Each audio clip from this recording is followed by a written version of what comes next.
Երբ Հայաստանի իշխանությունը հայտարարում է, որ ԵԱԿ Մինսկի խումբը այլևս գոյություն չունի, կամ որ հայկական դիվանագիտության հանճարը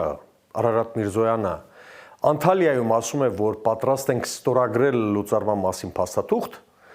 քաղաքականապես հասուն ցանկացած մարդու գլխին միանգամից երկու միտք է գալիս. կամ սրանք ապուշ են, անմեղսունակ, կամ էլ միտումնավոր իրականացնում են Թուրքիայի եւ Ադրբեջանի ծրագրերը։ Իհարկե, երրորդ տարբերակն էլ կա, որ իրականացում են Բաքվի եւ Անկարայի ծրագրերը ապուշ լինելով հանդերձ։ Բայց դե այսօր ավագ հինգշաբթի եւ Օտանլվայի օրը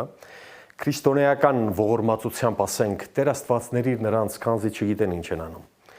Բայց սա իմ խորին համոզմամբ այս դեպքը չէ։ Սրանք մտել են մի գործընթացի մեջ, որն իսկ տարել է փակողի։ Այդպես վարվում են, որովհետև հետդարձի ճանապարհ չունեն։ Ձեռք են տվել,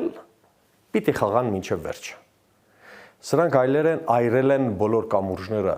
եւ հիմար չեն, որ չհասկանան,